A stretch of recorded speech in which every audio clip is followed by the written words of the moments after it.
Amazon has leadership principles that guide the organization and keep cohesive culture across hundreds of thousands of workers. When you're interviewing with Amazon, they're going to ask you about your leadership qualities to assess whether or not you line up with their principles. I'm going to talk through, at a high level, the 14 leadership principles today. On the Management Consulted website, we have an article that explains example interview questions that you could get for each one of these. And we also offer coaching to prepare for the Amazon Leadership Principles portion of the interview. Let's dive in. First, Amazon's number one core value, core leadership principle is customer obsession. I would imagine if I had the chance to sit down with Jeff Bezos, this would be one of the things that he would share as his core value for what made Amazon who it was, especially from the late 90s through the early 2000s. This is what brought about Prime, which was a largely misunderstood program that drove the cohesiveness that Amazon had to become a first practice area where somebody would go to order something. Customer obsession is part of what made Amazon who they are today. So they'll ask you what you think about in terms of customer obsession. Their core belief at Amazon is that leaders begin with the customers and work backwards. They work vigorously to earn and keep customer trust. Leaders pay attention to competitors, but customers first. Sometimes customers will tell us things that competitors aren't onto yet. How do you figure out whether somebody is customer obsessed? Well, think about telling a story about a time that you stayed up late to over deliver for a customer, or a time that you completed something on time, even when 3 things attempted to derail you, or when you started a process by listening to a customer and working backwards. There are many questions that they could ask to get to those stories, but start thinking about the stories that will tell how you are customer obsessed. Number 2, ownership. Leaders are owners at Amazon. In such a large organization, if people begin to bureaucratically say, that's not my job, that's not my issue, that's not my problem, they might be right, but they still would be wrong in Amazon's view. Long-term leaders think beyond today. They don't sacrifice long-term value for short-term action or gain. And they act on behalf of the entire company, not just their own team. Words that don't come out of their mouth are, that's not my job. If it's Amazon's job, it's your job. And so the focus for you would be to tell a story here where a time that you recognized that something wasn't your job, you did anyway. In fact, even better would be a time when you recognized that something that wasn't your job needed to happen, and you were the one to set in motion the issues that would make it happen on behalf of the team at large. Number 3, invent and simplify. When we talk about 2 types of companies, we often say, are you Amazon or are you Apple? Are you Amazon or are you Apple? Now, Amazon has this radical culture of experimentation, and that's where you can see this in this leadership principle. Leaders at Amazon expect and require innovation and invention. If Amazon tomorrow is the same as Amazon today, it's one step behind where Amazon needs to be in the future. They always are looking for on their teams and finding ways to simplify things. So not adding complexity, but adding simplification. They're externally aware. They're looking for ideas from absolutely anywhere. It could come from space. It could come from math. It could come from creativity. Ideas should come from anywhere they can find them. And they're not limited by, that's not the Amazon way, or that wasn't invented here. New things are acknowledged to accept that they may be misunderstood for a long period of time. For example, the Prime program that I mentioned earlier. When you're thinking about developing stories for inventing and simplifying, you can talk about both. How did you do something new inside your organization that needed to be done for long-term gain? How did you focus on things that were too complex unnecessarily, on making them simpler, more possible, and more accessible to the broader team and to customers? Tell stories that illustrate the way that you've done that. Number 4, you are right a lot. Leaders are right a lot.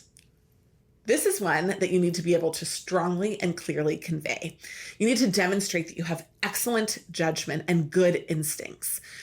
However, that you seek diverse perspectives and work to disconfirm both your deeply held beliefs that may be wrong or others. What does this mean? You're right a lot. This doesn't mean that you are in power and therefore right. This means that the people that are placed in power at Amazon are placed there because they have these excellent instincts and good judgment. When they are able to take a step back and look at something and say, the way that we've been doing that is not the way we should be doing it. We need to do it this way instead.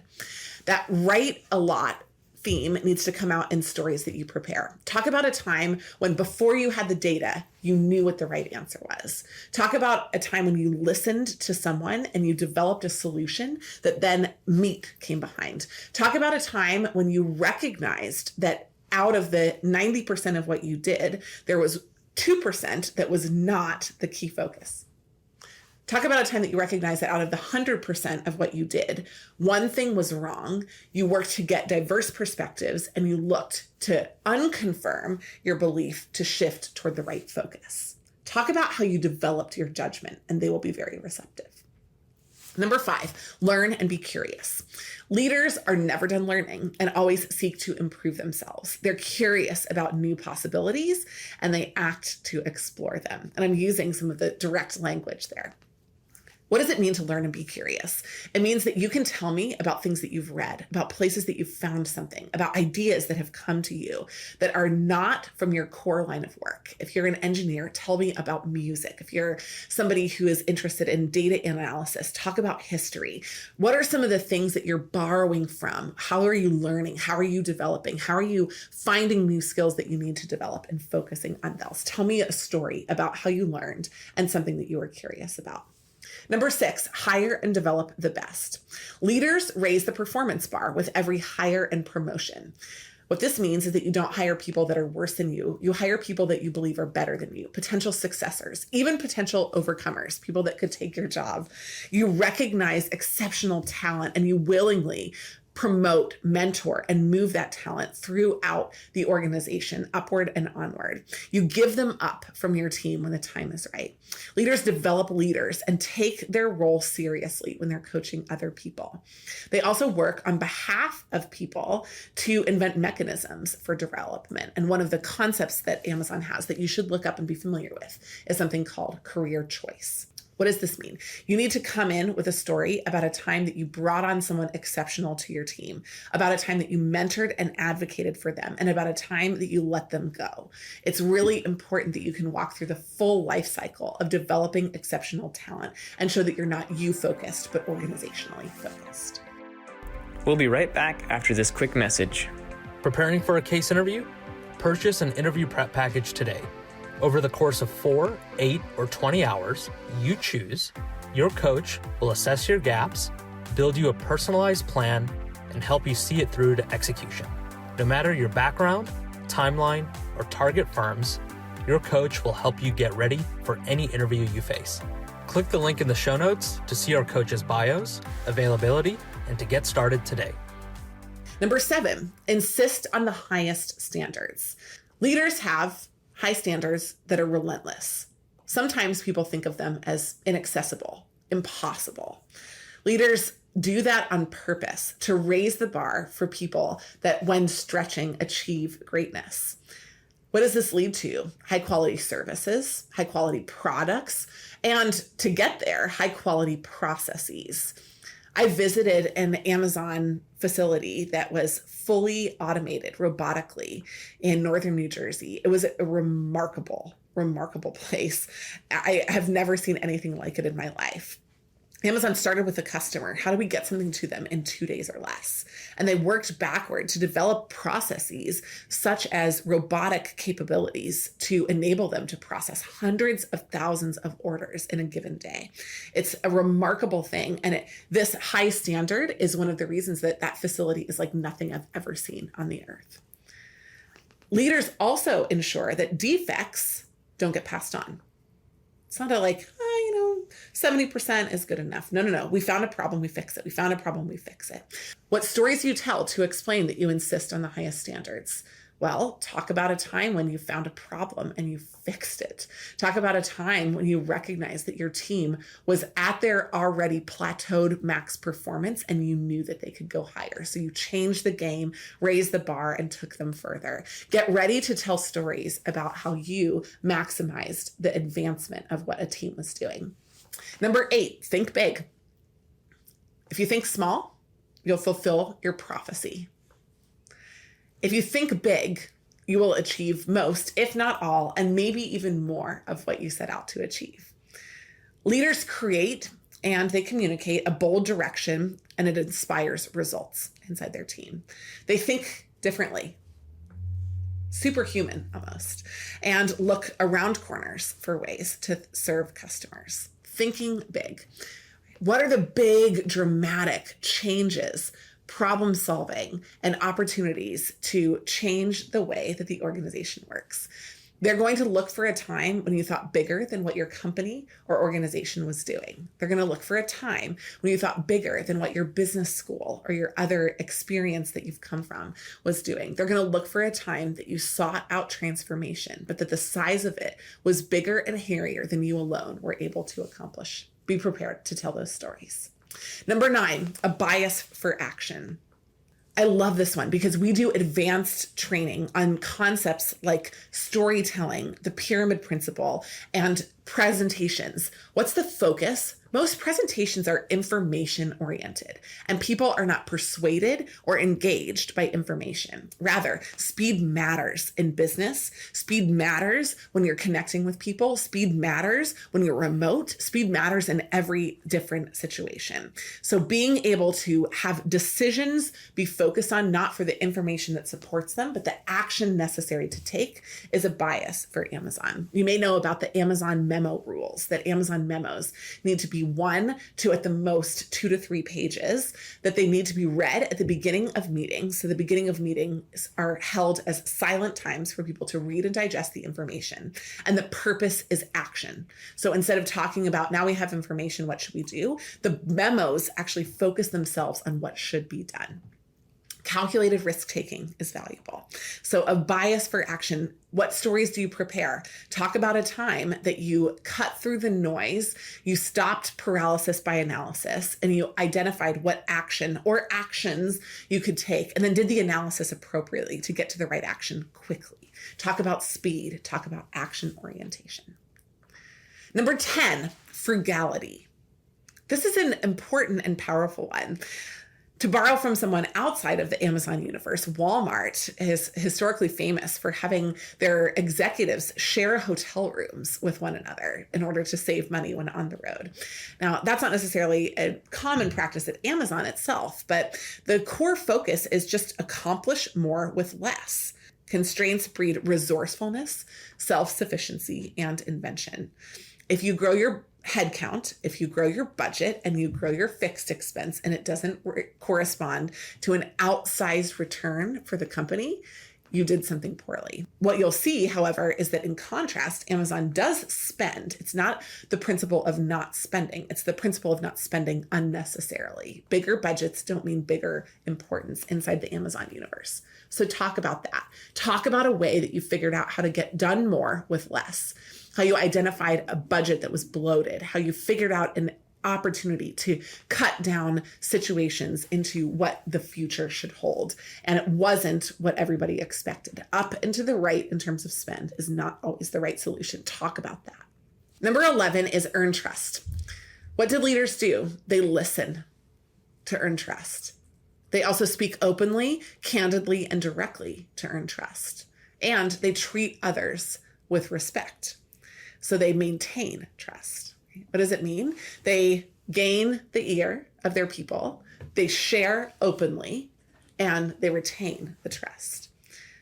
In addition, leaders share their own criticism about themselves. Rather than demonstrating how they're perfect, they talk about how they're growing. If it is awkward or embarrassing, they own it openly. In addition, they benchmark themselves and their teams not against the worst to make themselves look good, but against the best. So earning trust, how did you do that with an organization? Talk about a dire situation. Talk about a client that was unhappy and how you earned their trust. Talk about a new team that you were brought in to work with and how they were biased to disagree with you. Talk about how you earned their trust. The more severe the situation, the more powerful the story. Number 12, dive deep. Leaders do not remain in an ivory tower. They don't think just about the big picture. They go all the way down into the data and where the solutions happen. They stay connected to the details. They audit the practices frequently, and they are skeptical if the story does not match the data. If the data and the story don't match, they can sense that and they can figure out what's wrong by not just outsourcing the solutions, but sitting down, diving deep, and going all the way into the issues. Talk about a time that you were promoted and you had to focus on a situation, a different focus, have a bigger scope of your responsibility, and how you delegated. But then when you found a problem, how you not micromanaged, but engaged with the issue, figured out what the problem was, and then brought the solution to bear. Make sure that you focus on that emphasis on being able to dive deep without micromanaging. Number 13, have backbone, disagree, and commit. Leaders are obligated to respectfully challenge decisions. One of the things that I learned at Columbia Business School in the initial days of my leadership training was about the Challenger explosion. Did you know that the Challenger explosion was predicted by some very low-level engineers inside the organization? And they said that they believed that one problem inside the Challenger were the capacity of the O-rings to withstand pressure. We did an exercise that masked the exact situation, but talked about the same decision-making process. And death was on the line, and ultimately it led to that, tragically so. If you disagree, you need to bring your voice to the table. However, that conviction and the tenacity with a disagreement must end once the decision is determined. You need to commit and get on board. And that transition is incredibly valuable, but really rare. Explain that. Talk about a time when you thought that an organization was going in the wrong way, when you commented on it, brought the data about it, and vehemently believed in it. But when the decision didn't go your way, you committed to what was decided anyhow. Explain what that looks like. For those of you in the military, you probably have a lot of really excellent examples of that. Finally, and number 14, deliver results. Leaders focus on the key inputs for their business. They deliver them with the right quality and in a timely fashion. So they have the bias for action, but not just all action, actual results. So not just doing something, but doing the right things that lead to the right outcomes. When there are setbacks, they rise to the occasion and they do not settle. When you're focusing on delivering results, talk about a time that you identified what needed to happen, faced a setback, got it done anyhow, and focus on the fact that the results were not just doing something, but doing the right thing. In conclusion, the Amazon leadership principles are core leadership principles that you can prepare stories for that will guide you through almost any interview. If you're interested in getting help with the fit interview process, we would love to help you. We can guide you through the Amazon leadership principles and other fit interview answers that will help you ace your interviews.